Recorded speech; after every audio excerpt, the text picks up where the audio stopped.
Good afternoon. Again, want to give a shout out to the team and let's recognize and thank Michelle G. and Michael Ford for earlier in the day. Um, Thank you to the Warriors and Crankstart and GoFundMe and Mega Black and all the folks who helped cover the cost to make this happen. So give them a round of applause. Thank them.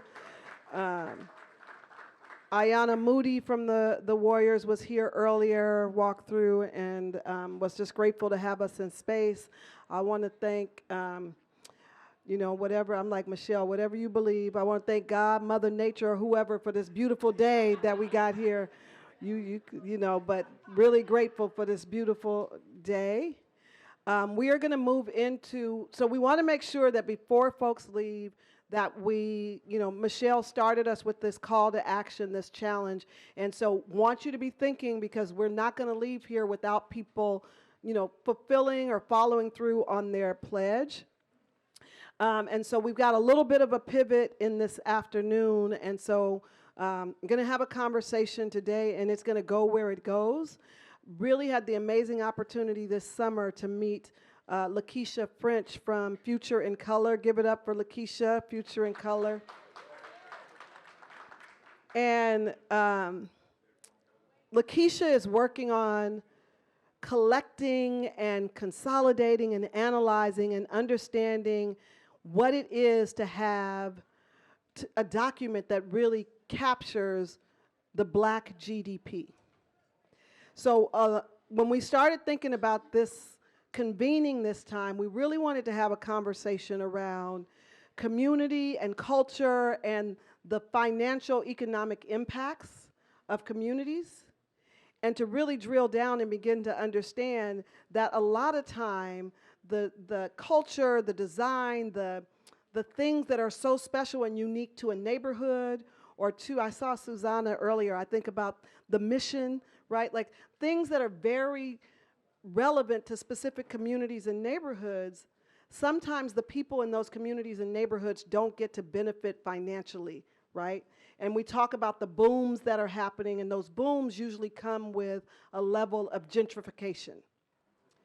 And really wanting people to start to unpack and think about like your financial value in your community, right? Like there have been these research studies that have talked about how communities of color or young people are the #1 consumers of like social media or digital work or things that are happening. But when we look at who's actually creating content, it doesn't correlate. And that we need to be a little bit more intentional about, like even Michael Ford talking earlier about architecture and talking about folks who are coming from public housing, who's designing and developing the public housing developments, because guess what? They don't just come in one day and say, here's a building. Like somebody's getting paid to design that, right? And what are the chances, based on the numbers that he shared with us today, that there are people that actually grew up in public housing designing future public housing developments, that understand what they need to look like or what was wrong with the development that they grew up in? And so really starting to think about how do we follow the dollar, right? And I think that is the piece that really resonated with me. And I was like, Lakeisha, we need to work together. You need to be in San Francisco. Everybody forgets that there are people of color, and I'll say specifically Black people in San Francisco. They do exist here. Might be a small number, but there are, and there are some people, who were born and raised here, apparently. We're not all transplants. But I just think this conversation, so I've asked Michelle G., who's done a tremendous amount of work around marketing and sales and talking to folks, and knows, folks who sat in her session know that she's like Googling how many people are doing this or how much money is to be made in this area. And that I have often, thank you to the Blue Angels, I have often said, like, when we start talking about, for instance, in San Francisco, there is a requirement, right, for local business enterprises, or to make sure that the first people that you give a contract to or that you favor are local businesses from San Francisco. And if you don't, they're supposed to get a waiver. And I've said we should really be looking at where the waivers are in San Francisco to determine what pipelines and jobs. And so there's apparently only one marine driller in the city and county of San Francisco. And so that person gets all the jobs that require like marine drilling, right? There are a lot of things within, so if you ever get a chance, and I'll try and find it, there's a list of all the departments that have gotten waivers to work with someone that is not a local business.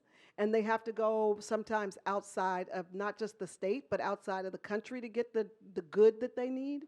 And so when we start thinking about businesses or workforce development, like we should be tapping into that. And so I just think the two of them together to have kind of this conversation around GDP, which I think for a lot of us, I'm like, I dropped that class in college, you know. But like, how do we kind of like humanize that and begin to have the conversation in a deeper space? So I'm looking forward to, and I hope you enjoy this conversation with Lakeisha French and Michele Ghee.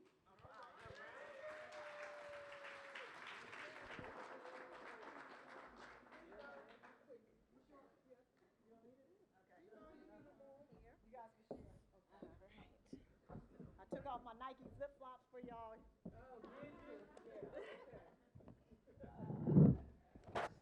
All right. While we get the after lunch session, this is inappropriate, right? Got it? Okay. In your handbook or bio or pamphlet, you can read Lakeisha French. Yep. Bio. Voulez-vous français? You can read her bio.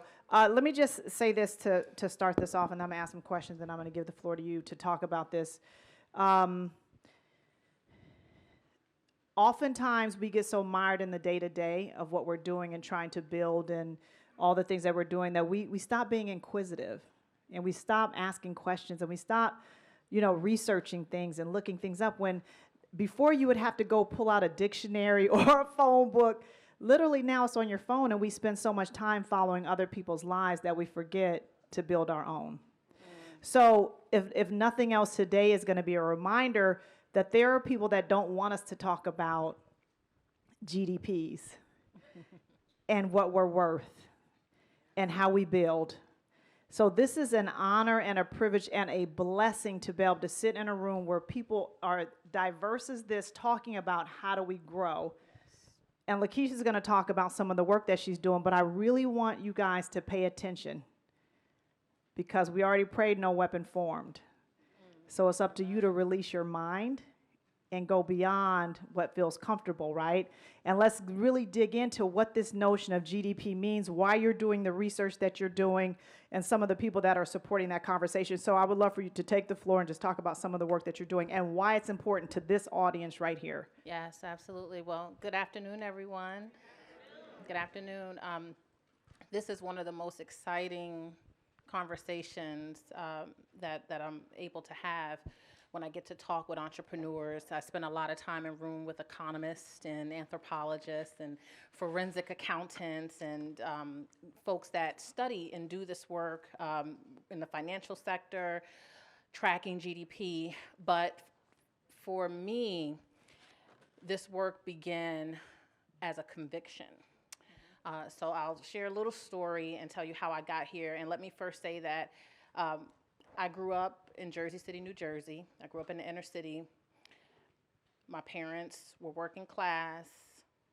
I began to explore entrepreneurship for myself at a very young age, became a serial entrepreneur, but had a really tough journey and trajectory. I would walk in rooms and I wasn't exposed. And so I started to feel the weight of that in my lack of, like what you said earlier about graduating, right? So I realized I was doing a lot of activity, but there was little progress. And so I began to get curious and to start examining that. So that led me to become what we call an entrepreneurship ecosystem builder, which just means that the work that I've done the past 19 years has been to help build equitable entrepreneurship and innovation hubs in countries and cities around the world to ensure that Black and brown communities have a pathway to participate and to have equity and ownership in those spaces where they're building new things and tech economies. And so in doing that work, I was very heavily on the academic side. I worked very closely with Georgia Tech and their Enterprise Innovation Institute. So I would see a lot of support for scientists and professors helping those scientists take their ideas that they've been working on and take them from concept to commercialization, right? And what's called R&D, research and development. But when I look at our communities, I don't see R&D. No R&D training, but I hear about culture all the time, right? But all I see is our culture being extracted, but us not getting credit for the things that we create and produce. And so this leads me to the GDP conversation. And so GDP, for those who may have skipped the class, is gross domestic product. And so simply, when I say Black GDP, let's just imagine the Black community was a country. It would just mean that within 1 year, it's the amount of goods and services that we produced, right? Simple terms. But GDP is a collection of labor, land, and capital, right? And so the Black GDP report that we'll have coming out next year was meant to measure, quantify the contributions of the Black community across industries and sectors, particularly those industries that will be leading in GDP by the year 2045. So we wanted to go into the future. Why the future? Because when we look at the year 2045, 2 data points. One, if you look at the latest census, US Census, by 2045, the US will be majority, there'll be a new majority. But that won't mean anything if we don't have the economic power, right? And so by 2050, the largest concentration of young people will be on the continent of Africa. The future literally is Africa. And so when I think about 2050 and 2045, we look at, well, how can we carve out and quantify what the Black GDP is? So we get this data report, but data is not enough. And so how do we backwards design our contributions to accelerate our GDP, specifically to make sure that when we get to 2045 and 2050, we have taken agency and had a role in shaping what the future looks like for us, economically, socially, and politically. That takes backwards design. I am a design thinker, so I love backwards designing. But backwards designing, specifically looking at the sectors and industries that will create and transfer the most wealth over the next 20 plus years. Why do I say that to a group of entrepreneurs? Because as you're building your businesses or thinking about what business you're going to go into, how you're going to monetize your intellectual property, we should be looking at the emerging and future industries. It's not just AI, right? If you talk to somebody who's in the tech space, they're going to tell you the future is not AI, it is deep tech, quantum computing, right? I went to take my kids to an exhibit in Atlanta about space, and one of the girls that worked there, she's like, oh, did you check this film out? And so there was something called a lunar colony. I was like, oh, that's exciting. And I thought it was, them dreaming it up. And she said, oh, no. They're actually working on building like the homes that will be on the lunar colonies. I said, oh, really? So I just, I got curious. I said, oh, really? And I said, well, are there any contracts that have been given out for these, homes that will be on the lunar colony? She said, oh, as a matter of fact, there are 2. One company's in Wisconsin, and they already have the intellectual property. So let me pause for a second. So imagine before we use lumber to build, right? Somebody actually acquiring lumber probably for free or pennies on the dollar, right, and then able to get contract and intellectual property, patents, trademarks. By the time we find out about the opportunity to get into the future of construction, we're going to be the workforce. and won't be able to afford to live there. And we won't be able to afford to live there. To visit. So this is why the GDP is important. Why now, though? Because as we look at technology advancement in the 4th Industrial Revolution, we have to ensure that we are not left behind. And we can't depend on anybody else to do that. And so the the quantification of the Black GDP and looking at how the Black community has contributed economically to sectors and industries such as the creator economy, the music industry, space, manufacturing, real estate. Looking at the numbers is important because we need a paradigm shift. So often you see things happen like George Floyd's murder, moments like that happen where people want to give large influx of investment into our community, and that's a very emotionally driven response. It's a very privileged response. And so what my team and I started to ask was like, how do we move beyond this and have a sustainable, pathway? And so we want the numbers, data, right? Not just data, but my mentor used to tell me, know your numbers. Before you walk into any room, know your numbers. Know your numbers. We don't know our numbers. So we're at a disadvantage. Whether you're going to apply for a job, imagine the confidence, the agency that you'll have, that you'll feel being able to really, truly negotiate and understand what your presence alone, not just your skills and your talent, your presence, the type of economic impact that'll have. For instance, Deion Sanders, right? The prime effect. You look at things like that. And so we don't have the numbers. You hear people say, oh my gosh, Black people are so resilient. You guys contribute so much. The culture is, but we haven't quantified it, because when you get in the investment rooms and you start talking about return on investment, it comes down to the numbers. And so that's the point of the report. But beyond the report, we want to bring that to life. So after we release the report, we're going to host, and Cheryl's going to be, where's Cheryl? Okay. So San Francisco will be one of the first places where we'll host these salons. We want to have value creation salons. Why do I say value creation? We're not asking for handouts. We're not creating a Black GDP report to show people and say, see, look what you can give us. We want to build. We've been building. We've been creating, right? But we want to make sure we're intentional, and we have to have a plan. If you look at any community and you talk about gentrification, there's been a 20-plus year plan on that community. Where's our 20-plus year plan? And so, but it's not going to come with this big movement and wave of the Black plan and the Black economic. It's not going to happen like that, right? It's just slow over time, getting the numbers, collecting the data, shifting the narrative, getting in rooms like this, talking to entrepreneurs, getting us to build in spaces where we are creating wealth. I'm just going to say this because I feel like we're having a family conversation. When the George Floyd murder happened, I remember looking at TV and also being on Facebook, and I'm still very much connected to people at home in Jersey. And I remember everybody being so excited and saying, I'm starting a business, I'm an entrepreneur. And they were having these pop-up shops, right, all in all these cities, and all of a sudden everybody was supporting it. And that's great, don't get me wrong.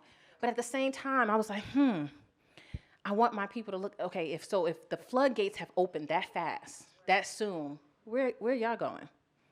Where are you, right? They're in space. They're building in different spaces. And so we have to come together as a collective across the diaspora. And I don't say, and that's not just the Black community.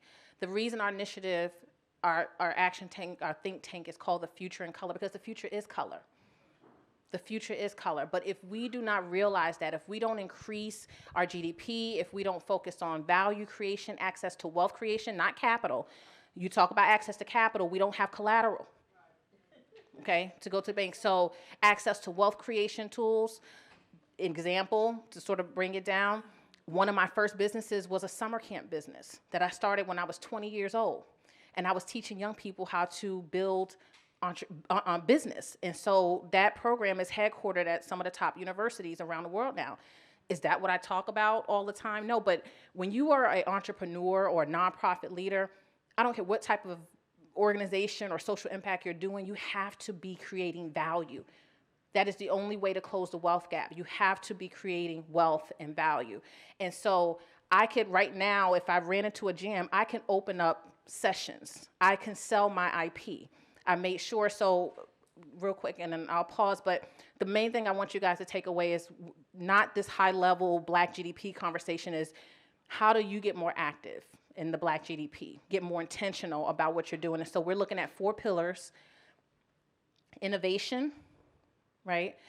intellectual property, when you go, what are you creating? What have you contributed to your company that everybody says, oh my God, you're so good at this, and every time you put your hand on this, this happens. Start paying attention to those things. You have to monetize them. You have to protect those things, and then make tools of wealth creation out of those things.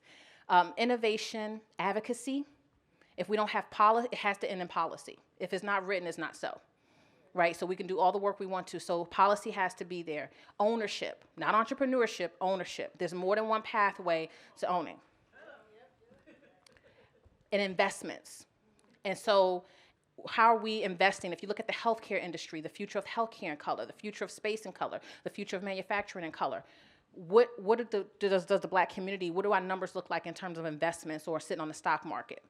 And so in the Black GDP report, we will break down the sectors and industries looking at those 4 pillars and quantifying the numbers so that we're able to then make projections. The reason for those projections is so that we can start shifting, and in those value creation salons, call these industries to the table as well as entrepreneurs to look at how we can accelerate the GDP. But that is going to require it to be centered around you guys, right? And so we have to be ready. And I'll pause, but I'm just really passionate, and I could sit here all day and talk about this because I truly believe it. It's not just a research report. It's not just data. It has been my real life, and it is a thing that I talk to my family about as well. We have a lot of work to do, but we've been doing this. We've been creating. We just have to start leveraging. We have to organize. Anyway. So give us the 4 pillars, because you said Innovation, Yep. advocacy, ownership, and investments. Okay, got it. Because I also put tools and IP, but those are subcategories. Yep. Okay, great. So I want you guys to know, so Instagram makes about $5 billion a quarter on your stories and your narratives and your IP, right? And so if you took some of that back, what could you leverage on that? So I just want to talk about the room, because you're having a conversation way up here about GDP and about worth, and we have to do something. So you're starting your business tomorrow. What are the 3 things that you're going to do when you launch that business in order for it to be sustainable, grow, scale, and all the things that you're talking about? Like tomorrow morning, I'm going to wake up and what am I doing? The first thing you're going to do is customer discovery. Didn't I just say that, y'all? I just want to make sure. She didn't know. Okay, go ahead. The first thing you're going to do is customer discovery. In my entrepreneurship programs that I used to teach, I taught scientific-based entrepreneurship to our community because we don't focus on that enough. So when I talk about the research institutions that I sat in a room and really extracted from, to be honest, and I was like, oh, okay, this is great. So could you guys do this in our community? They go, oh, no. Mm-mm.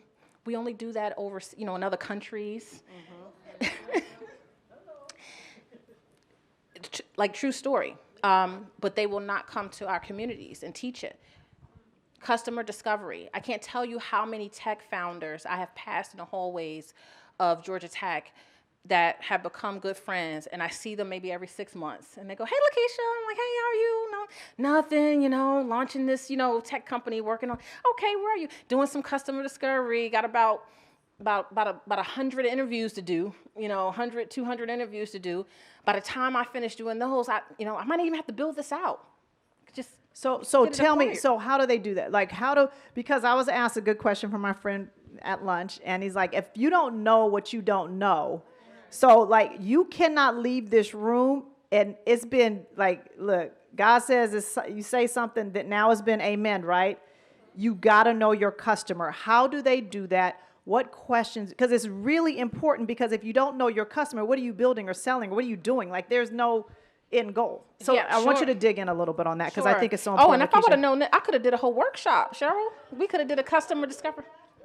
We could have done that. So the first thing I'll tell you is to go look at Business Model Canvas, if you're not familiar with it. Okay, are you guys writing this down? Business Model Canvas. Is it free? Yes, you can go on YouTube, and you don't have to, people host classes on it, but you can go on YouTube, and there's some nice animated videos they put up now, and just start it like, Google, go on YouTube and then find episode 1 and then go from there. Business Model Canvas. It is a tool. I love this. The Lean Startup, if you haven't heard of it. There's a book called The Lean Startup. And it's based off of Steve Blank's course of how to build a startup. He's still a professor at Stanford University, where, you know, he's the godfather of startups. And before Eric Ries wrote the book Lean Startup, he wrote it based off of Steve Blank's course. And Steve Blank's whole purpose was to do exactly what I just said, is customer development. It's called the customer development process and customer discovery. Very simple, but if you walk in any startup, in any company, they have things all over the wall, and they might be $1 billion tech company, but they're still using business model canvas, and they're doing design thinking. Those two things. So look up design thinking and business model canvas. I became a design thinker because I was fascinated with the fact that it focused on human-centered, right? To your point about knowing your customer. So in the design thinking process, there's 5 steps. You have to ideate, you have to empathize, ideate, prototype, test, and you bring it. It's a feedback loop. You don't have to. They can go look. They can go Google that. Yeah. I'm also a teacher. You know, I'll teach you. Yeah, exactly. I'll train you. No, because So- I want to, but because I want you to get to the other two. So, Yeah. So look up Lean Startup, Business Model Canvas. You might even want to Google Customer Discovery, write all these down. And what you want to start with is about asking the right questions. It's not about asking questions, it's asking the right questions. And a simple way to start is with the one word, why?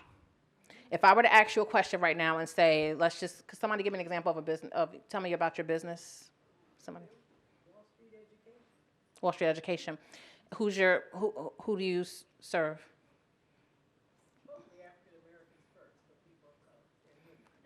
Women, ages? 3 to 93 or 100. Okay. Is there anybody in here interested in Wall Street Education? Okay. Okay. So if you were to ask her a question right now and just say, you know, if you said, well, how long have you been interested in doing this? And then she would give you an answer. Okay. And then,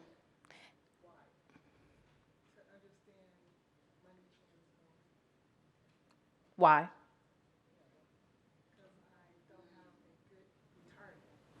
Why is that? Because I want to eat. You want to live, right? You see how that's much different than your first response? If you get to the core of it, that's understanding your customer. So that the empathy, the first step is empathy. So if you look at design thinking and the lean methodology are very similar. You start with empathy, understanding why. If I were to tell you to go find, look at somebody who's homeless, and if I gave you $1 million, what would you do? And these are called design sprints, right? And so you can look this up to design sprints, but you can do this with your own business idea, and I recommend that you do. That's the first thing you can do when you go home, is to do a design sprint on your own business. You can start with 5 customers, you can start with family members or existing customers.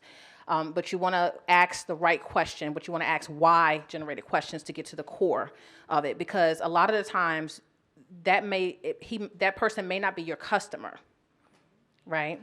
They may be a consumer of your product and not a customer, right? There's a difference between a consumer and a customer, and the business model canvas helps you figure that out. So start with empathy, start with why, asking the right questions. I would say start with 5 people. My recommendation is talk to 100 people about your business. Come up with maybe 5 questions that are centered around the why and get in a little bit deeper. And then what you go and do is you go build, or if you have a product already, and then you come back and say, is this what you meant? Does this help you? And you ask those questions. So that's a process. And it sounds so simple, but it is a moneymaker. It gets to the core. So they'll tell you the best tech companies and startups solve the simplest problems, and that's how they get to the root of those simple problems. So you may have a business and you may have 5 different products running right now. I would challenge you to boil that down, right? I'm not saying that you can't launch other products, but I would focus on understanding, almost create an avatar. Take a piece of paper and draw a person, and draw me who is your customer. You gave me very general answers when I asked you who your customer was. You should know what they eat for breakfast, what time they sleep. And so those are the types of things. And so knowing your customer, what drives them. And every time you launch a new product or service, you should be going through this process again, because that's a completely new business. It's a completely new business. So a lot of people make a mistake. They invest money in manufacturing or buying more products or expanding outside of different markets, and you haven't gone through the process of creating a business model. And the purpose of the business model is to create profit. And then you'll see in the middle of the business model canvas, there's something called the value proposition. So almost like I used to draw a little thing like a heart. It is the heartbeat. That's the whole sole purpose. Everything you do around in your business is for the purpose of delivering that value proposition to your customer segment. So do you start with the customer and then build the business model, or you build the business model and then find the customer? You start with the customer. You start with the customer. If you have, since we're talking ownership, if you are acquiring a business and they have already identified the customer, so either way you're starting with the customer, right? Yep. It's just you may not want, you want to get to know that because things have changed, right? You might acquire a business who, built that business based off of 10, 15 years ago, and it's a totally different world now. And so you need to go through that same process. Yeah. And even if you have a nonprofit, listen, you still are serving somebody. So it's the same process. And I bet you at least 90% of people in here, you had an idea, you're going to put your little business model together, whether it's on a napkin or something. You're like, oh, I'm going to build this out, and my product's going to be dope, and I'm going to be helping all kind of people because I'm from the town or San Francisco. And then you build a model, but really nobody wants your product because you didn't start with the customer. So I love that. So you start with the customer, number one. Two, you build the value proposition out. Yep. And so a good way to start with the value proposition is to Google, look up the Golden Circle. Anybody fans of Simon? Okay, you'll see look up the Golden Circle. He has a nice, cute video. The Golden Circle is 3 circles, and it starts with is why, how, and then what. So let me give you, for example, Apple, right? If you think of an Apple commercial, have you ever seen an Apple commercial and have you heard them explain, like think of the iPad or the iPod or, the iPhone. Do you ever hear them explain and talk about those products in the commercials? What do you see? But more importantly, and I think you talked about this earlier too. No. What do you see in the commercial? What'd you say? The customer using it, but also the feeling after, right? They take you through a story, through a journey. It's the emotion. So I remember like the iPad, the FaceTime, like the first FaceTime commercial, and they didn't say a word because you saw at the end was the FaceTime thing show up. But it was 2 parents and their daughter went away to college. And they showed all these pictures of memories, and they showed them taking her to college, and then they showed the parents at home kind of lonely, and they showed the daughter sitting there. And then what did they do? The FaceTime. And then the parents were able to see their child, which at that time, that wasn't possible. If you went to drop your kid off at college, you had a hard time, really connecting with them or seeing them.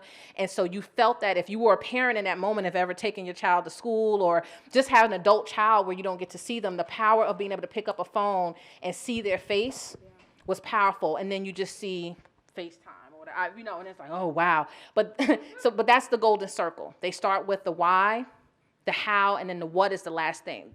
So I'll take it a step further. So that's how you get to value proposition. You begin to get to value proposition by focusing on the Golden Circle. Start with the why, how, and then what.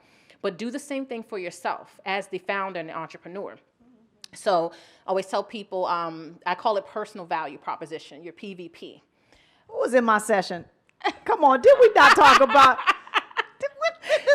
This is so good. And so same thing with you. Start with the why. So if I ask somebody a question like, I'm just gonna pick on somebody.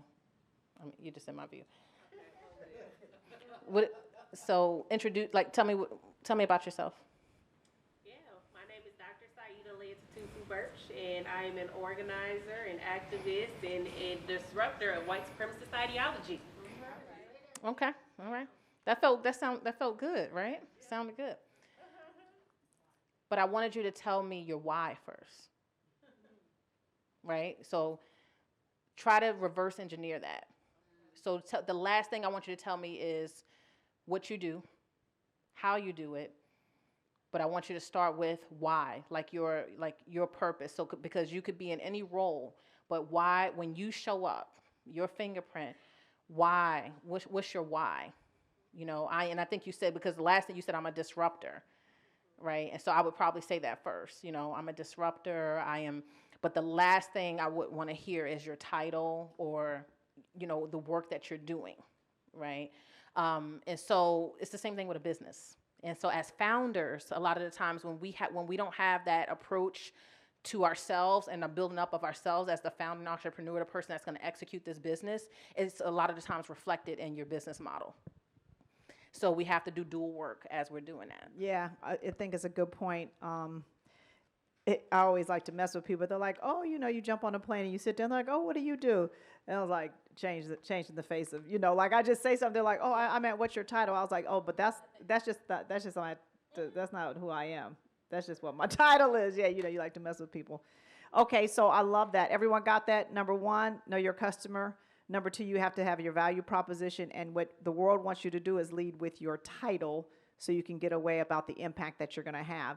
The iPhone commercial is about the impact that the technology had on your family, your life, building relationships. It had nothing to do with the piece of equipment That's why they get our money over and over and over again. Number three. I'm going to get really practical. Go onto the U.S. Patent and Trademark Office website. There is a course that you can take for free, and they will pay for your trademark and patent if you take the course. The course is free.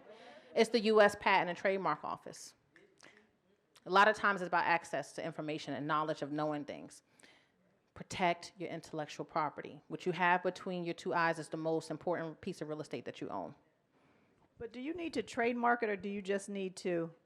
I don't think everything needs to be trademarked, right? I think some things do in certain industries, but some things you just need to create your business, do your LLC, and you. With AI and technology, I would say yes. No, AI and technology, absolutely. If you're trying to, launch a consultancy, probably not. So I just want you guys to know everything doesn't. My husband's an attorney, thank God. So everything you do doesn't need to be trademarked, but in certain instances it does, and that's great information to know that you can get it done for free. I would say, because it costs a lot of money to get something trademarked.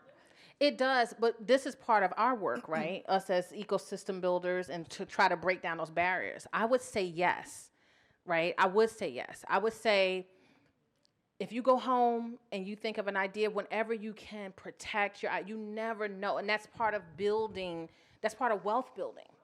It's like an arsenal. Even if you never use it, but to your point, the cost. And so that's when we get into the barriers in our community not having the resources, and we should. And because we don't protect things, or we share information, we go work for a company, we consult, we give advice, and we create new models and paradigms, and we don't realize it, and we just talk and being who we are. Right? And there's so much value and wealth in that. Well, more importantly, if you work for a company, you don't realize in their bylaws it states anything that you create when you walk in that door must be left there. And it's time to renegotiate that. Yeah. Or if you have a great idea, give them everything else and hold that one back. Mm-hmm. So when you walk out, you can take it with you. You can take it with you. And so which leads me to social capital. Yeah, that's a great segue. I didn't even mean to do. Oh, I'm so good at what I do. Yeah, so it's good. Amazing. I caught it. I was like, she was going there. Social capital, the next thing that you need to do. Yes. So protect your ideas, especially if you have, to your point, a product, a piece of technology. But I would say a lot of us, we think, because we're in the consulting space, because we're in a thought leadership space, because we're in a nonprofit space. No. Think twice before you go. Even if you work for a company, before you go and present an idea to your boss, show up differently in that conversation. I want to talk about something I've been thinking about. Don't go and say, I want to do that, because in their defense, you presented it as an employee. Right? You didn't come to me and say, could we go out for lunch? Could we have a conversation? And so I've been thinking about the work we've been doing, and so I've been working on something, protecting it right then and there. So to your point, you don't always have to have it legal. And there's ways to do that. Come on, sis. And some people you don't have that conversation with at all. Some people you don't have it with at all. Right. Like, you got to have the spirit of discernment when you want to share information. Matter of fact, you need to look around this room and find you a buddy, mentor, somebody that you can feel comfortable with having a conversation, because these people are out to steal, kill, destroy, and then we'll look at you in a meeting and be like, oh, did you say that? Oh, did you say that? I didn't remember that. Come on. That's so interesting. Like it was literally like last week. No, So no, you know- right. Bring it back. Man, you about to bring the Oakland out of me. I'm about to get mad for no reason at all. So, but the other piece, so social capital, and then the other piece of it is execution. Be a doer. And so this is what we were talking about earlier down there when we saying, difference between busyness and productivity. Yeah, I want you to dig into this, okay? Because this is so important. We feel like, I hear it all the time, but I put in the work, but was it smart work? And was it work that's going to get you what you built your why for, because you understand your customer and you know what you're doing, right? So this is like, if we don't do anything else, if y'all are spending 12 hours a day on something that's not going to get you anything, shame on you. So come on, sis, preach a little bit before we got to get out of here. I love this. But, so somebody asked me a question one day. I think we were on a Zoom, and they were like, hey, like, how's your week going? Or how's your day? Something. And I was like, oh, and I started to say, I was so busy. And I paused, and then I thought, because I know, like, the work that I was doing, I was being very intentional. I was proud of myself. I said, it's been a productive week, actually. Like, I'm tired, but it's productivity. It's a different type of tired. Like, I'm not weary, I'm not running the Red Queen's race. I'm not running in place. Like, it's been very productive. And because it's been productive, at every juncture, there's more to do because I'm moving the needle. Because there's measured outcomes. Yes. And you have to be moving the needle. So I would say take inventory.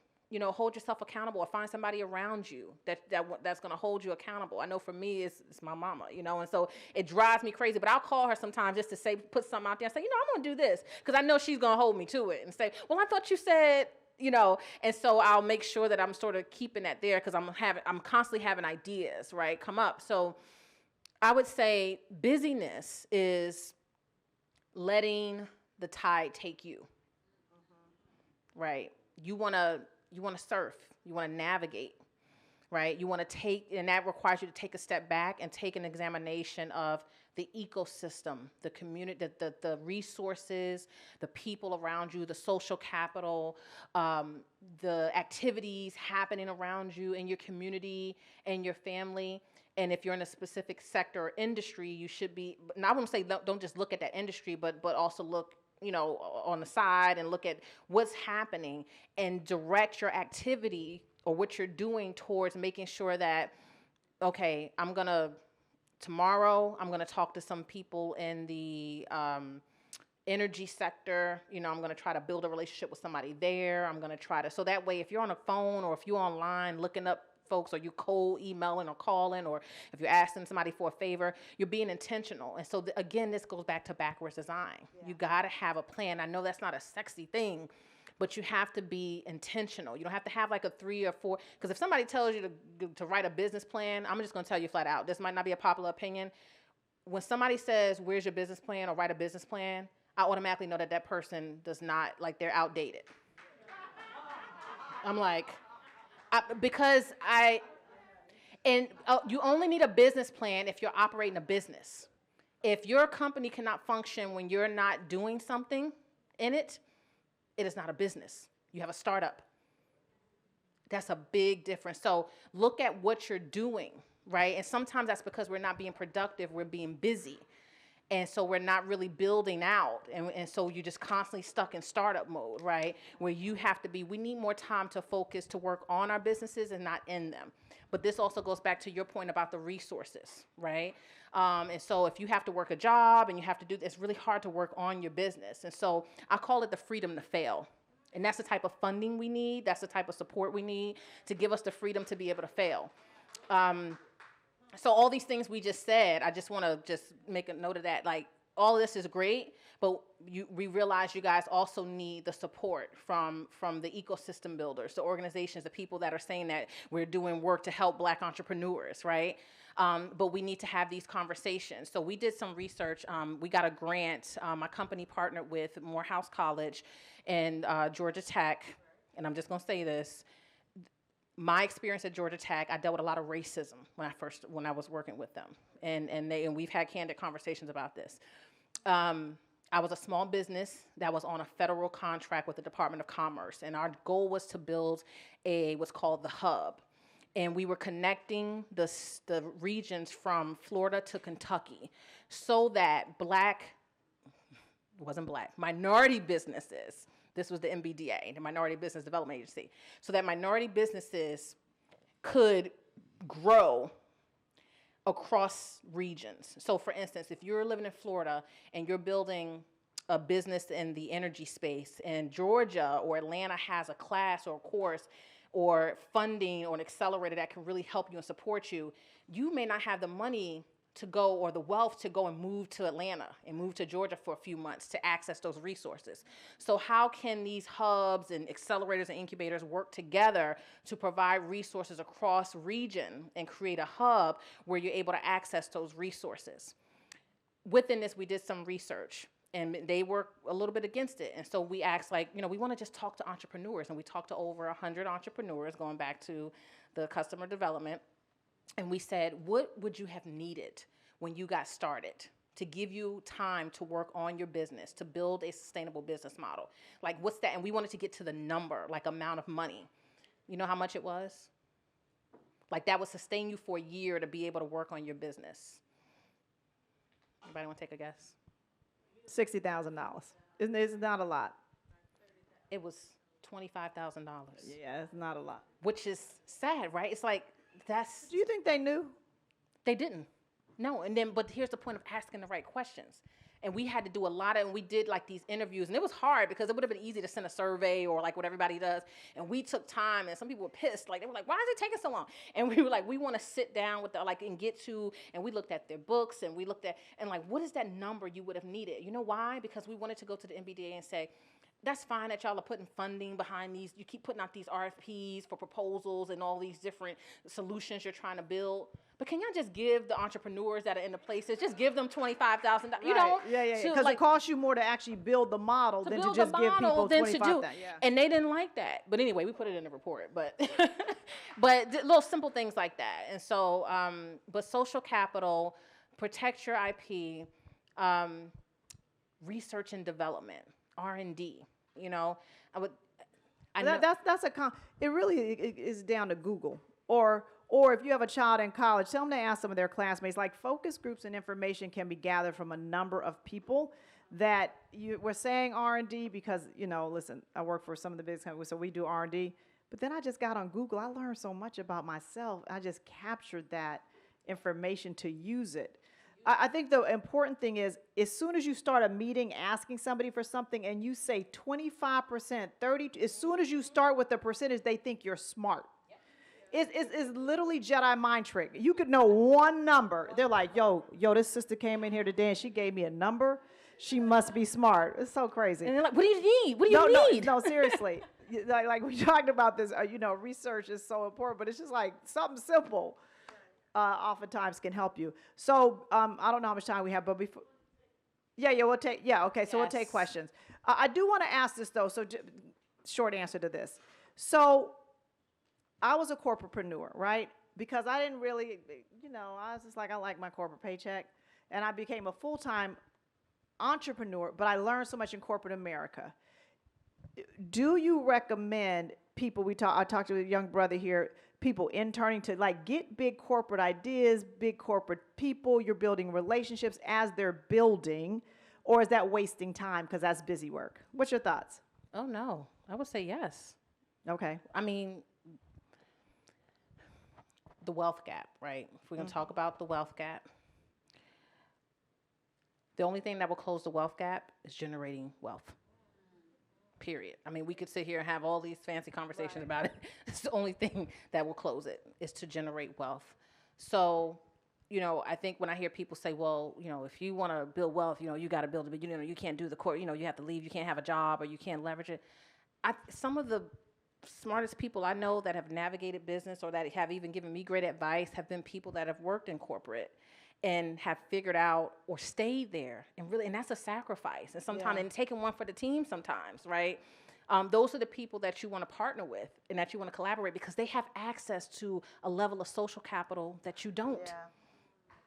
And, Yeah. and then you could make a plan. Like I've literally done this. I have a colleague, one of my good girlfriends that she's here, but we've done this over the years where everybody has a part to play. Yeah. And for years, her role, like wherever she was in corporate, she leveraged it. And but we were intentional, and we had those conversations. And I'll leave with this. Out of everything we just said and talked about how everybody, we need more funding and we need this and we don't have access to this, we have enough. We really do, y'all. We just got to go. We have enough. Yeah. And I would encourage you to, when you're doing business with your colleagues or your friends or your family or people that you're in business with, have that equity conversation, with them. Around that person that works in corporate that you want to build with and they have leverage to that. Don't go to them and ask them to do independent contract work for you. Give them equity. Have the equity. Pull out the cap table. Have a conversation of things that you're building. Like, we have to walk our talk. So I'll leave it there. Yeah. I think we're going to open up for questions, yes. Any Questions?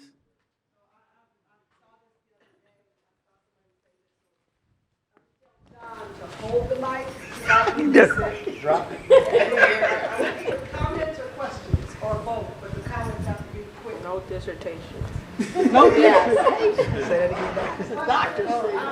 had a quick, just a quick question. Can you name the class that you mentioned for the patent? Or is it just, it's readily? It's readily, go to the U.S. Patent and Trademark, just go Google. And they have, it's a patent and trademark, it's a course, yep. They change the link sometimes, so you have to play around with the webs. They don't put it in your face, is what I'm saying. Right, thank you. Now, I'm blind, so y'all got to raise your hand if you have a question. Other questions are percolating. I did want to just ask the two of you, because you talked about social capital, but I think the importance of relationships and social networks, like I think sometimes we miss, we hear capital and we miss something. And so all the folks that are in this room, all the relationships, and I think both of you, like I've seen, in spaces and places and leveraging those relationships, like just talking to somebody, and then realizing, oh, they own this or they own that. Like I think to just hit a little bit on social networking and relationships and never knowing. I will say this, I met Michele with somebody, and I'm not going to say who or what. I'm going to. No, I'm not. Yo, I love it. And the other person was really almost dismissive. And I was like, look, I like to know and meet everybody. And an opportunity would have been missed if I had been like, oh, I don't know her, I don't need to try and talk to her. Right? So I think, they always... First of all, don't dismiss people from Oakland, okay? And she didn't even know who she was dismissing, okay? And Cheryl and I, we connected over that dismissal, okay? That person's going to have to loop back and come back this circle. But I do want to share this. So I heard so many impactful stories, and it was such a mind-blowing situation for me. So in 2021, a very untalented person fired me from a job, okay? He wasn't even worthy of my presence. Literally, I just took the wrong. First of all, I left the company, took the job because I was unhappy there. So never leave someplace because you feel forced out. Leave when you're ready and the right opportunity comes along. That's the first thing. So God will teach you a lesson. So I went to this place, got fired. It was all worked out. But anyway, somebody asked me the question about why I left, and I decided to be open and honest. I said, you know what? This is the first time in my life. I was over 50, I got fired from a job, whatever the reason was. That one post, that authenticity got me social capital because it took my following from LinkedIn from about 3,000 to 50,000. So now when I post, because of my honesty, authenticity, the way I framed it up, I'm from Oakland, I just like to keep it real. It literally, now people follow me. They want to understand me because I was honest with them. You have stories that if you're open enough to share because you know God will use you to do it, you can gain some social capital online instead of following people and posting your little outfit. Like, get some real, literally, we have stories and we've been through things that can help other people, and I'm telling you, you can grow your footprint, and when you have that following, then you get paid a lot of money to go speak. Then you can write your book and you already have a following. Then you have an ingrown focus group to go get information. But we don't use our story, our trauma, our pain with good intention, and you get something good on the outside. So I wanted to share that because you brought that up, and I think that that's really important. So my story is when I first started my business, I was afraid to put my face on it. A lot of us experienced that. Don't use your last name. Or don't use your last name or first name, Lakeisha. Your last name you can use all day. Right, the last name, right. Oh, you're French, and so sometimes I give it. You go, oh, Lakeisha. I'm like, no, la. I have let the lay pass back in the day, but when you said authenticity and faith and trusting yourself, trusting God's timing, whoever you serve. But that was a journey. And so I would encourage everybody, as much as we're talking about wealth, wellness. Wealthy people do something, and most of them that we see are white counterparts, but wealthy people do wellness well, right? The wellness leads to wealth. The sustainability, even ideas. You got to be available mentally, emotionally. To your point about relationships, Cheryl, like if you meet people and you are not well or in a place where you are available or accessible, energy speaks before you do. And so I would say in that, building relationships, your relationship with yourself first, and examine, be comfortable with who you are, stand 10 toes down in who you are. But this is, again, going back to the Black GDP report and why we said the numbers, because we just wanted something also to be a gift to the Black entrepreneurial and innovation community, to give us something else to be able to take that agency in your life and to have something as simple as, everybody you see talk about data all the time, and we don't have a lot of our history. We don't have the data. So, but yet and still, we still create, we still innovate, but progress, to your point. So I would say put your name on your business, put your face on your business.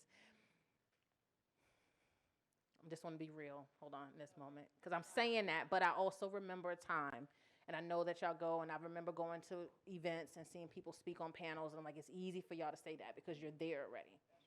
And so I know when y'all walk out of here, there's some people who are like, okay, you said that, but for the next year or so, I'm not doing this because I'm making money. And I don't want to mess up my cash flow because I'm feeding my kids, I'm paying my bills, I'm doing this, and I don't know what that's going to do. But that healing process will get you to a point where you're able to then make that transition. Yeah. You know what? This is like, thank you. We make a good team. So, and then we're going to let someone ask another question. But in this moment, if there is anyone in here that is angry, that is holding a grudge against somebody, that can't get over something, I'm telling you right now, the Spirit has spoken. You need to leave it in this room, because God cannot fill you up unless you leave something behind. I really, really, really mean that. And I had to forgive so many people before God could give me all my gifts. I mean, bad people, people with no good intentions. But I just said, God, please just make their punishment bad so it'll make me feel better not to do that. But you know what I'm saying, okay? So thank you for that, opening that door up for that, because I think that needs to happen in this room. There's a gentleman right here. All right, I got a couple of people. We'll start here. Uh-oh, Keep your hands up so I know we'll where you're come at. to you. We'll come to you, sir. Sorry, I was squatting on the floor. This is a question about intellectual property. There is an open source movement, and I have mixed feelings about open sourcing things that you work towards. And I feel that the community that is promoting open source doesn't have an understanding of having an idea stolen and having your resource stolen. So how do you balance that when you're trying to protect your intellectual property, but also work with a community that largely wants to open source almost everything? Thank you. Yes. So open source, it could be anywhere. Like even sometimes grant proposals, you'll read that fine print. Sometimes they'll say they want all this information for you to fill out the proposal, and they'll say anything you put, if you read the fine print, and it's just open, and so that trust and having your idea stolen. So I'm going to circle back to relationships again, and then I think I heard you mention this earlier.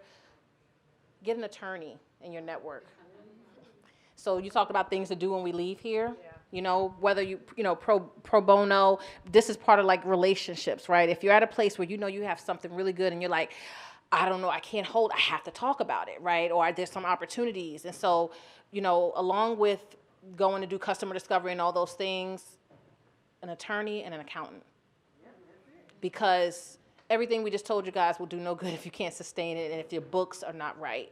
And if the back end and the operational part of your business is not, and that is going to come from relationships because a lot of us do not have the capital to be able to pay for it outright. Yeah. And that's just the truth. I mean, until we do, you know, but it's like you have to use relationships to get those things, but put them as a priority. Don't go working on the idea and putting up a website, and all of that does you no good if you don't know how to protect it. So to your point, find a relationship, curate, you know, a relationship with somebody, and share your story. Like, don't just make it transactional, but like, hey, I'm at this place, like I'm trying to do these things, but I'm really uncomfortable. And so, you know, do you have any, you know, advice and, you know, or somebody else that may do it? And so sometimes that is the work. It's not just coming up with ideas and going to lunches with people. I can't tell you how many meetings that I've had. Be careful about that, you know. Could I have, you know, introductory calls and things like that when you talked about like being intentional with your time, and it's not, and also so that you're not transactional, right? And so if you know you're in a certain space and place, you want the people that you're spending time with to be people that you're able to fully lean into, you know, and so that's I hope that answered your question. And you know what? I'll say this real quick. So, you know, I'm an entrepreneur, have a legit business model, have like literally millions of dollars in my pipeline. I'm not announcing to the world until February because I want a win under my belt. I want to be able to have a story to tell. I don't want anybody praying against me. So so you have to understand how important timing is as well, right? You got to build your board, I call it my personal board of directors. On my personal board of directors, yes, my husband's an attorney, but one of my best friends, I don't even go to him because I got to take out the trash 10 times. I got to do all this stuff. I'm not doing that. But my girl, Tiffany, she'll look over every employment contract, right? So you have to understand how to build your circle and who's willing to be on your team. And I guarantee you, if you search high and low, because that has value to it, an attorney might be $100,000. So you have to understand that's $100,000 your business just made because you asked somebody to help you. And women, sorry men, like we really do want to help one another. Like we really will give our time and services. So that's a great valuable point, sir. My question was, could you talk about why people are so afraid, not of failure, but of success? Because that is what, for me, I feel a lot of times I have ideas, but the fear of stepping out there and putting yourself out there. And, you know. Well, so I would challenge that, okay? And it's so funny. So I talked about my daughter in my earlier session, but I have a 16-year-old son who is like really great, a great student. And his second grade teacher said, your son has the fear of failure, so he won't try. And we're like, what? He can't be, he didn't come from this lineage. We've tried everything. And the reason that is because, and then Lakeisha, I'm gonna hand you, it's because our community is taught that we don't get a second chance. Because when we fail, we shouldn't even been hired. Not a bad day, not that we shouldn't have been drafted. And I want every single person to get that out of your head right now. It's such a great question, because my greatest lessons, I said when I got to Ebony and Jet was a CEO, I didn't hire the right operations person. And I left it up to someone else, but that position is so important. I should have taken that. So it was my failure. But let me tell you how I learned from that, and it made me a better executive person. We can't think our failure leaves us from the table. Get that out your head. Failure makes us better, like, period. The second thing is fear and faith can't live in the same body. It literally cannot. And when I read that scripture, when someone told me that, I was like, I let fear reside where my faith should be. And you gotta choose. Am I waking up today with faith, or am I wake up today with fear? And every day you ask yourself and you make a decision, I'm walking with faith today. And when you do that and you say it, you move differently.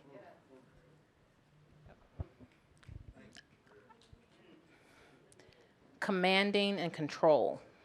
This is a lesson that I had to learn. Recently, I had gone through some experiences in motherhood. I had 2 very difficult pregnancies. My oldest son was a 1-pound preemie. I lived in a children's hospital for years, slept on hospital room floors in the NICU, surgeries, everything. And so that put me in a place where I was trying to keep everything. I didn't have any control over that situation, and I just had to, lean on God. But what I did start doing was I started mistaking control for having command in my life. And I realized, like, if you're trying to control everything, you have command over nothing. Yeah, that's a good point. Right? And so we have the power and agency to direct our path and the trajectory that we're on, our businesses. So when you leave out of here, my first program was called CEO of My Life, because I believe that. That was my article when I got fired. Okay. Really? Oh my gosh. And because, but I remember walking around, like I would take the train over to New York and I would go to like the Twin Towers and stuff, and I would look up in New York and I would wonder, like, how do I become a part of this? And I realized, like, nobody was coming to save me or to come to like pull me in there. And like, it's gridlocked up north, and it's like, you can't get in.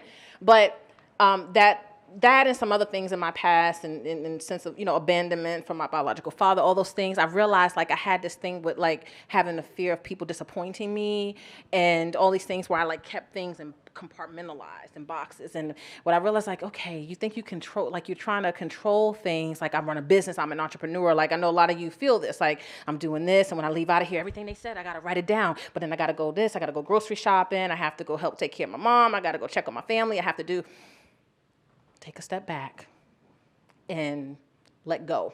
When you say let go and let God, like literally, like don't, like everything that we're saying doesn't mean you leave here and then try to go like, go crazy and controlling everything and trying to make things happen.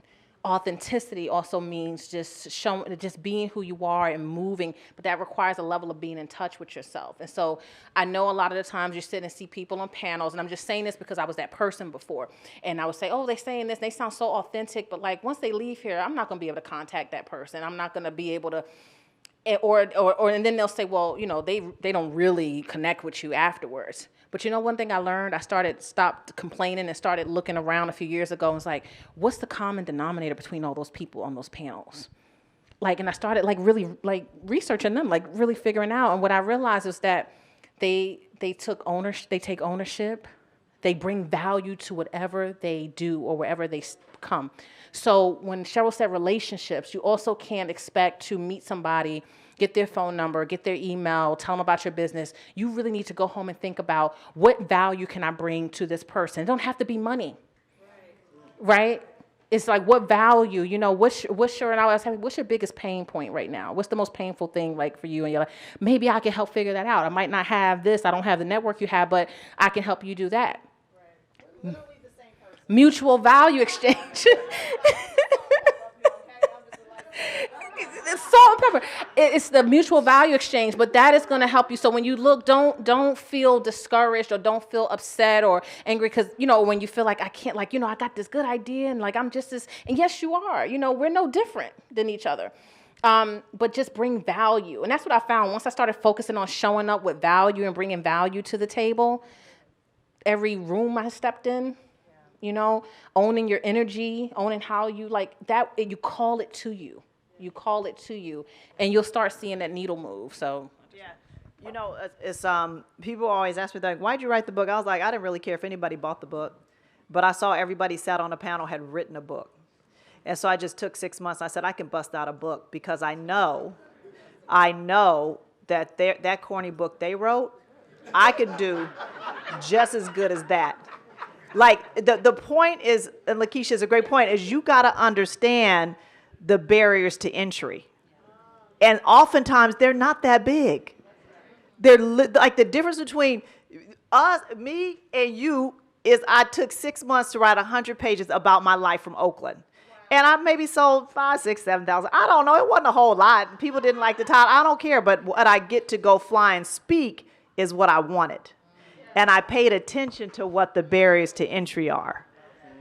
So, like, the point is you got to think about these little things that you're so distracted in your day-to-day, mired down with this and that. And the person from FedEx didn't get here on time, and you could have asked a simple question that's worth $1 million.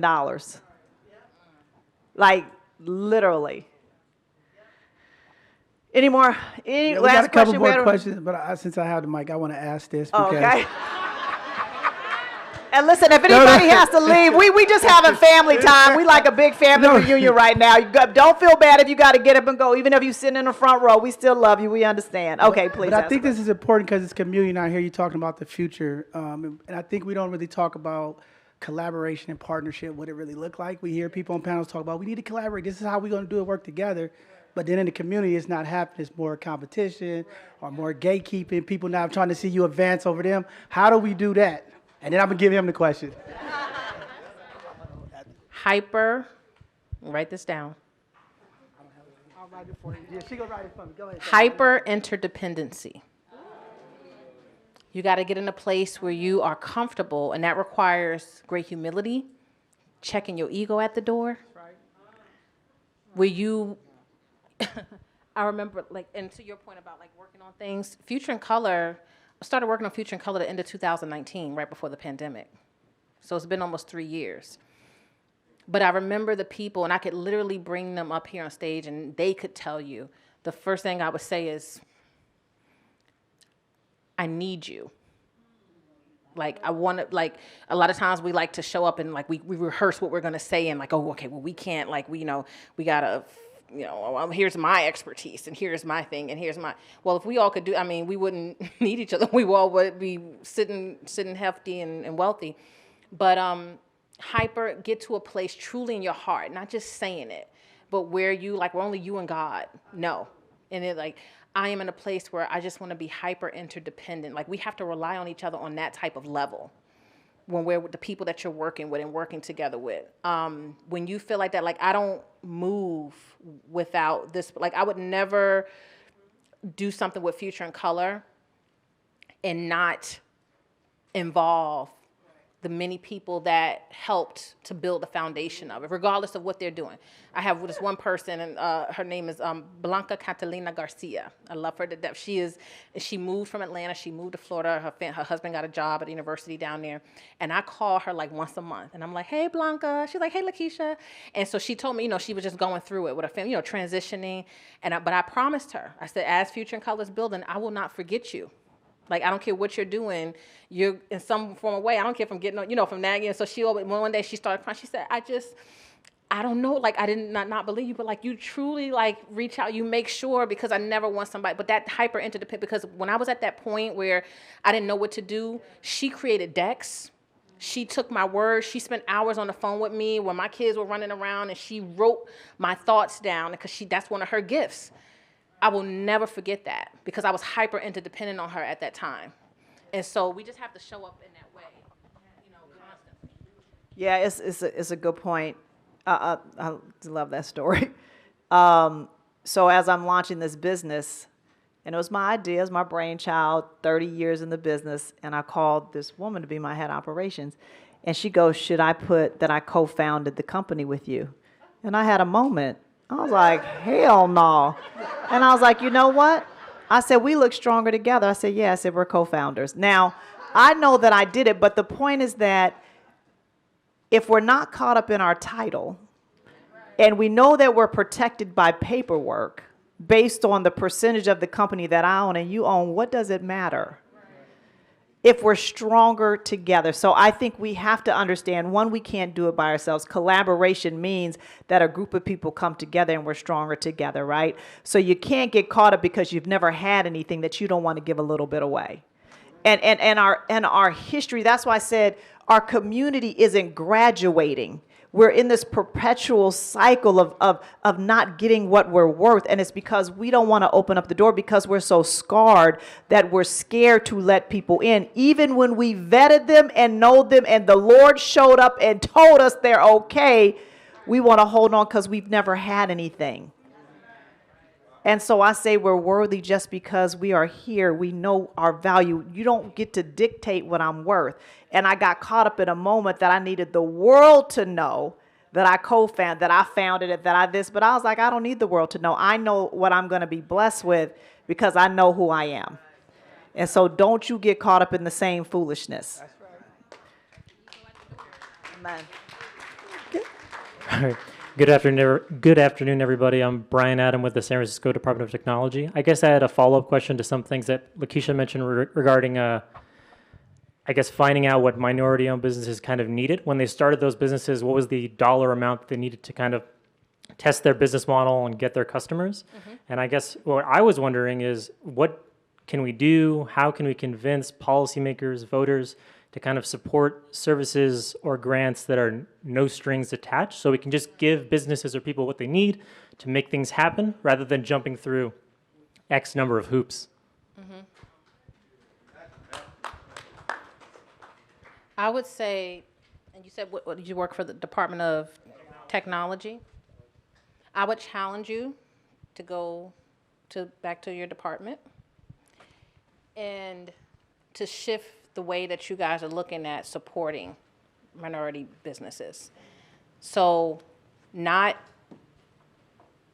giving money without strings attached, but again, how can we create more opportunities for wealth creation, access to wealth creation tools? So for instance, looking at the department and looking at the business model and the plans that you guys, if you have 3, 5, 10-year, 15, 20-year plan, starting at the root of it. Because a lot of times what we get is Band-Aids from organizations, right? All good intentions, right? Like we want to figure out how do we give, and I could give you an answer and I can run down some things for you. But what's more sustainable for our community in terms of support and what our future generations need is for you guys to rethink your entire business model and process and to spend time with entrepreneurs, talking to them, going back to customer discovery. So I would challenge agencies to do the same thing. Data's great and like the research we did is good, but things are changing so rapidly right now. And you also have to look at geographic location. And so I would just look at how you guys are doing things and how can we just, I'm a disruptor, how can we disrupt this and to center those people in our process? Because I guarantee you, if you look underneath the hood, you're providing supports and giving support to entrepreneurs, but they're not centered in the way that the Department of Technology operates. If the future is color, and those statistics that I stated earlier about 2045 and 2050, then the Department of Technology should be thinking about what is our plan for 2045 for this new majority. Our entire department and our plan should be wrapped around this community. And how does that shift and change what we're doing today? So listen, my daughter says that my husband's the smartest person. I'm the queen of hustle. So I'll take that title. So what I would say is this, like to me, to understand that it only takes $25,000 to get a minority business up and running is such an amazing opportunity because now we know the data. And people don't even want to visit the city of San Francisco because they think it's being run over by crime. And like the stories are, like I live in New York, they're like, you going to San Francisco? I was like, I'm from there, don't talk about that. But what an amazing story to take a piece of data, $25,000, when you already have money sitting there and you're funding in a different model. So you take it, you have an opportunity to do something different, to see it, but you get an amazing story that maybe might want me to come, I might want to come visit here. Maybe I even want to start a business because you're doing something different because you sat in a room and got some data, you took it back to David. Did you know it only takes $25,000 for an entrepreneur based on a black woman who started some company about the GDP? We didn't even know they even knew what that meant. Like, do you understand what I'm saying? So there's an opportunity to be creative, but to get goodwill from a marketing perspective that makes your entire city look better based on a community that elected the last president. So it's how you spin the story. It's how you take the data back to tables if you have some power or you have somebody's ear, and spin that to create something new and good and get goodwill out of it. That's the point of this conversation today. Really powerful. You know what? I think that a lot of the times that's where we get stuck.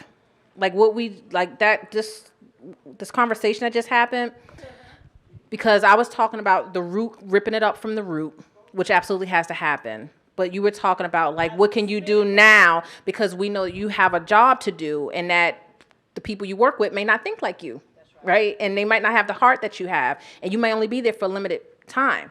And so, or the information. So how do we get things done, but at the same time still addressing the root cause? And so to me, agencies, you know, that are supporting, like, we need to have more of these, because this is where it gets stuck, I think, a lot of the times, because you have some people on one side saying, you know, equity, and we need to, you know, tear up the whole root thing, and then you have others putting Band-Aids on things and always just spend it, but instead, it should be a very strategic and intentional plan, and you're what I call a champion.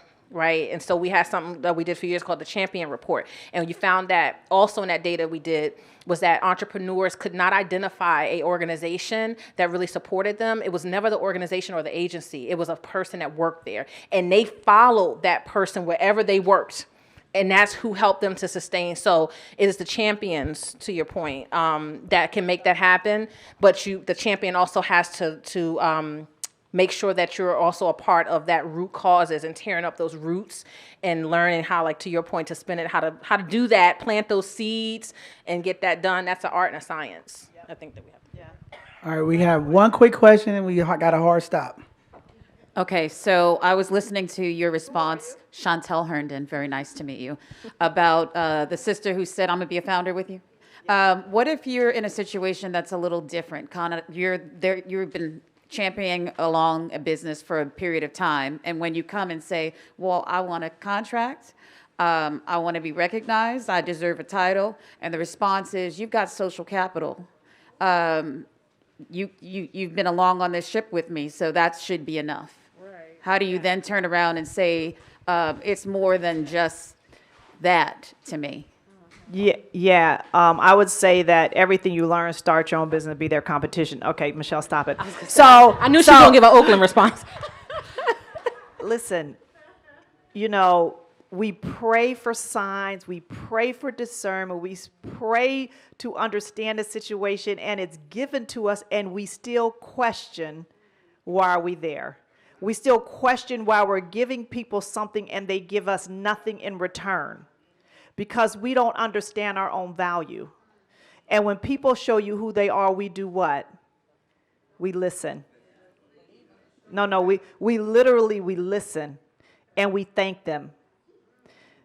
So I have been in situations where I've given so much and so much and so much, and I'm begging to be seen, I'm begging to be compensated, I'm begging for parity.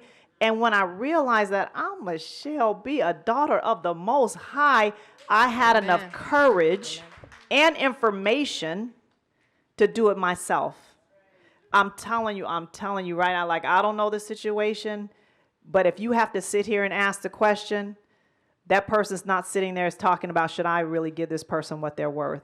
They're on moving their merry way. And so I would say, you're an A student, you sat up front, you've been taking notes.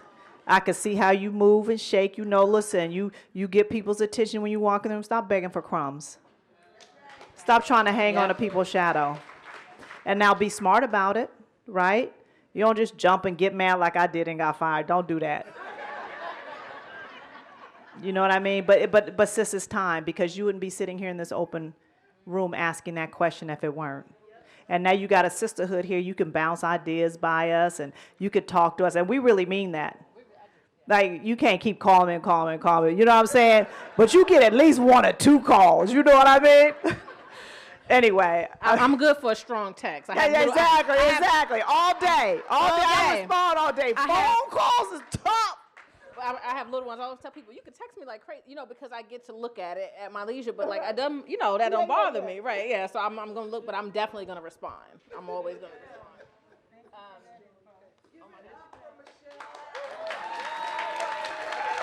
I shouldn't even have to laugh. Okay, okay.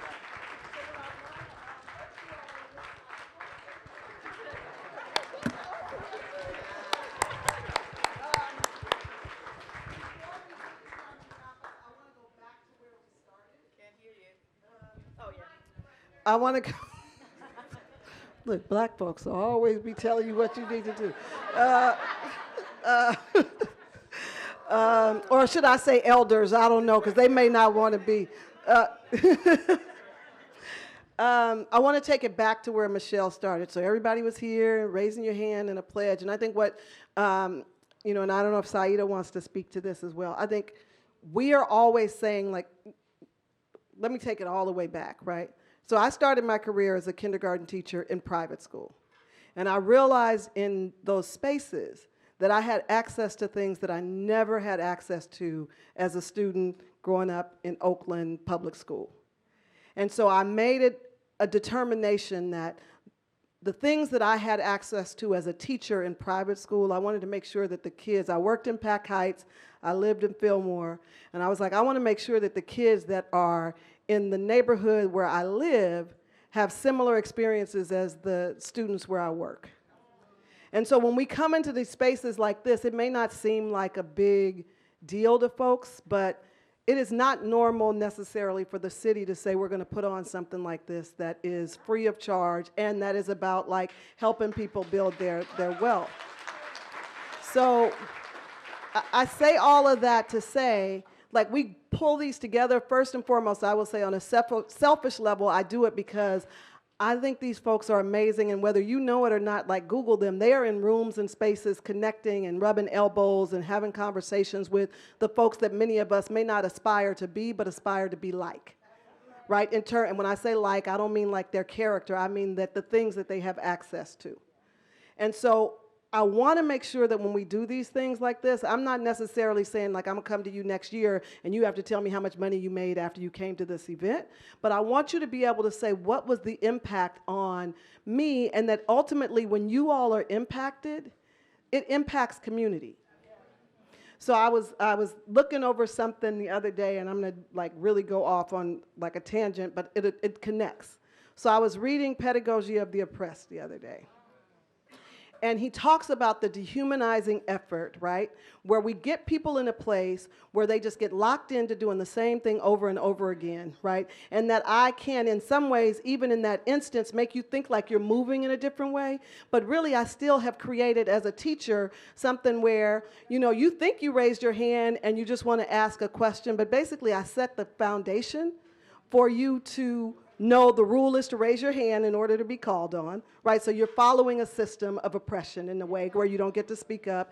And that the question you're going to ask, you are wanting to ask a question that when after you say it, I go, good question, right? That we're always still moving towards that. And so the question that I have for you all today is like, how are you going to disrupt the system, right? And sometimes I see Siobhan here. Sometimes your disruption is a problem for me, but I ain't mad at you, right? Like, do you, right? Because that's the whole point of it. That's the point of Pedagogy of the Oppressed, is that it is not supposed, if you do something that's a disruption and I'm cool with it, then probably chances are you're not really doing a lot of disruption, right? And so part of this today, part of why we are here is like, what are you going to do? This is not about like, just sitting here writing notes that next week you're going to be like, what was that thing I went to last week? Too often we do that. So the question is, and I'm going to ask you all before we break out, like, look to somebody and actually say, what is the thing that you are going to do, right? Whether it's personal, whether it is communal, whether it is about, like, disrupting the system, or just saying, I'm going to get up a little bit earlier every day and write a plan of action. Like, what is the thing that you're going to do? Because at the end of it, we can complain all we want to, but if we as individuals are not contributing to a change, then you can't complain about what everybody else is not doing. So I just want to make sure that before we leave here today, that you actually, and so this is what studies show, research and development has proven, that if you write something down, you are more likely to do it. If you say something out loud to somebody else, you are more likely to do it. So I'm asking you to do 3 things before we break out and close out here. 1, I'm asking you to write down what is the one thing that you are going to do, right? That is building on whatever happened here today. And maybe it's as simple as Googling something, or maybe it's as simple as building a network and leaving here with somebody's phone number or email address, right? So what's the one thing you're going to do? Then I want you to write it down. I want you to say it to somebody else, and then I want you to say it to yourself. Because all too often, like, we are ashamed or afraid to like speak things, and we've done this with young people where we're like, do something, tell us what your name, who you are, and what makes you special. And we have created a space where we are almost afraid to say what makes us special. Because we don't want somebody else to say, oh, that ain't nothing, or you ain't nothing. But take a moment, write it down, tell someone, and tell yourself. And I'm going to give you like 2 minutes, and there's enough people in here for everybody to say it to somebody else, right? Like, that is the pledge in action. And again, give it up for Michele and Lakeisha. So you got 2 minutes, and then Chair Klopp is going to close us out. And then there's a bunch of snacks back there, so I see all y'all getting up. I ain't even put up the church finger. Just got up, Eddie. Just got up. There are snacks and stuff in the back, and please take that bread, because if it's still there at the end, I know I'm going to eat it. So please, not all of it. I just wanted to add one more thing. I know there's not only black people in this room. I just wanted to call this out. And when we say the future is color, and how do we realize that? So one of the things is that we don't have the conversations amongst our communities of color about our lived experiences. So I know all of us are sitting here and everybody's been listening, but their feelings, their emotions, there are stereotypes, there are things that we don't understand about one another. And so we can't, and I just wanted to, I don't know what just moved me to say that, but because I'm looking out and I'm seeing people, and so this is not just a black issue, right? Or not just work for black people to do. Like, when we say the future is color, it is all of us. And so one of the things we have to start doing is recognizing and holding space and honoring each other's lived experiences. Black people are not one type of people. Latino people are not one type of people. So I would just encourage you guys, like, within this room as well, before you leave here, or when you go out and about, is just take time, like when we talk about authenticity and building relationships. That doesn't mean just black relationships or just that, but show up and be authentic and honor people's lived experiences. And if you don't understand it, ask the right questions. So I'm going to go ahead and let the chair close us out. Just 2 more things. So there is day 2 tomorrow is at SF Jazz Center. And then please, if you haven't, like, we're planning a lovely mixer, food, all of that at City Hall right after the SF Jazz Center. And then tonight, for folks who are interested, HRC folks can raise their hands. We still have some community seats and tickets available for folks if you are interested in Nicole Hannah-Jones this evening. You just need to let us know ASAP, because we have to put the names on a list. So thank you all so much. I want to have the chair close us out. So I want to begin by bringing us all back to gratitude and being appreciative and valuing the incredible Dr. Cheryl Davis.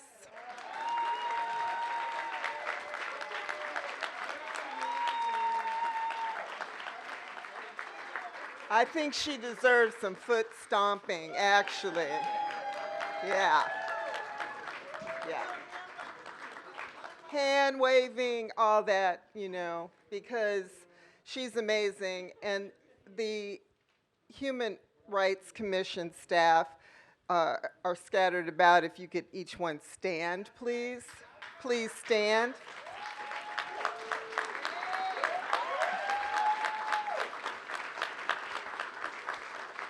They are amazing, one and all, and appreciate and be grateful, because gratitude is truly the key to contentment Now, you might not be happy, because that's overrated in our society, right?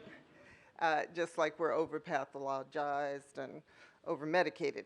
But, but being grateful is an amazing balm for us.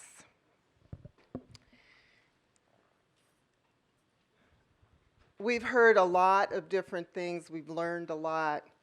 But I want to close us out with gratitude and acknowledgement. To acknowledge our ancestors means we are aware that we did not make ourselves. We remember them because it is an easy thing to forget that we are not the first to suffer, rebel, fight, love, and die. That's from our living saint, Alice Walker, who's right here in the Bay Area with us. Struggle is a never-ending process. Freedom is never really won. You earn it and win it in every generation. Coretta Scott King. Our reparations committee for African American reparations here in San Francisco developed an ancestral acknowledgement that goes as follows. We honor the gifts, resilience, and sacrifices of our Black ancestors, particularly those who toiled the land and built the institutions that established this city's wealth and freedom, despite never being compensated nor fully realizing their own sovereignty. We acknowledge this exploitation of not only labor, but of our humanity, and through this process, we are working to repair some of the harms done by public and private actors. Because of their work, we are here and will invest in the descendants of their legacy. Lakeisha talked about the beautiful mosaic of participants today. I want to reiterate that anti-Black racism is deep. It's fundamental to American institutions. Anti-Black racism is deep. And what everyone in this room can do is love themselves and acknowledge their deep anti-Black racism. And that includes all of us who identify ourselves as Black people. We remember our ancestral entrepreneurs as we talk about a pathway to parity. Mary Ellen Pleasant, William Leadsdorf, and in the 20th century, the Bell family. If you know, you know. What did we learn today? What are you writing down? There's a neuro-linguistic connection. Follow Dr. Davis's plan. What did we hear? Hyper-independency, collaboration. Stay silent until you have secured the bag. I heard that 3 or 4 times. Customer discovery, design theory. We have enough, we live in abundance. Overcoming poverty as a personality. Intellectual property is property, it's wealth. Social capital, networking, community, relationship building. Be honest, be authentic, take care of yourself, be well, be grateful.